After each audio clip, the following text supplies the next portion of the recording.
When I was younger, I used to wholeheartedly believe in the phrase, "You can make a difference."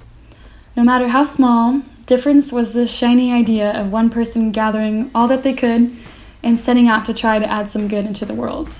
I followed that like it was leading me to Disneyland. After a few years, though, I've developed a bit more cynicism towards this idea. In the last year especially, as I learned more about big dominating inequalities in the world, like systematic racism, poverty, and educational inequality, my heart shrunk and I felt the weight of the brokenness in the world.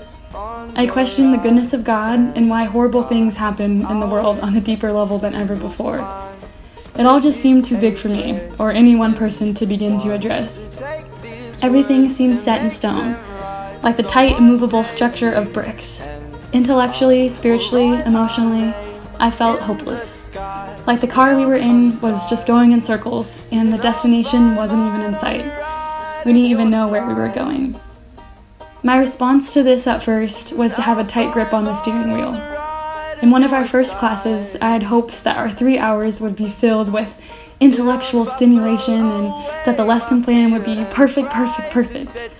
With a tenseness in my shoulders, I went through the whole morning stressed and critical of everything that happened. Like there was a storm outside the car and I had to navigate and fight my way through to make sure others in the car with me were safe and protected and loved. But when I came out of that first session, I had this strange realization that it wasn't storming outside. It dawned on me that maybe I couldn't make a long-term difference in a community that I'm only in for a few months, and I definitely couldn't uproot poverty or inequality in one semester.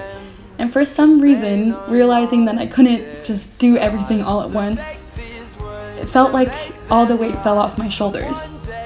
I thought to myself, maybe, just maybe, my time at iKaya isn't about practicing theories or attacking the root of the problems I see in one swoop.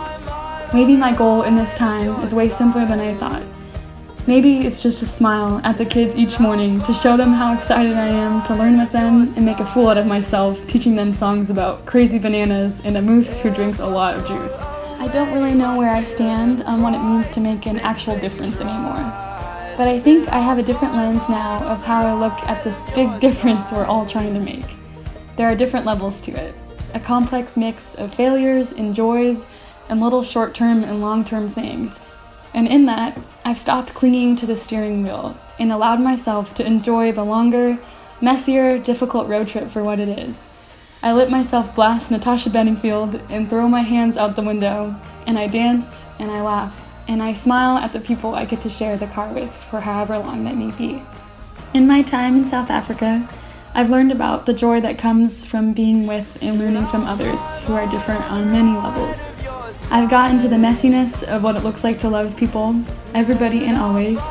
I've dug deeper into discovering my passion for community engagement and empowerment.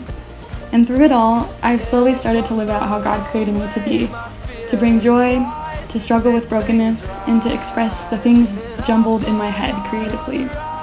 It's in all of these little things that I've been refreshed by an everyday hope that I've found to be rooted in the unconditional, totally backwards, radical love of Jesus. Although I'm sure this hope will be tested and shaken time and time again, it's growing, and I'm reminded of it more and more. Because although the bricks in the roads seem firm and immovable, patches of green seem to pop up in the roads that we travel, and growth and hope always seem to squeeze through the cracks of what seems to be set in stone.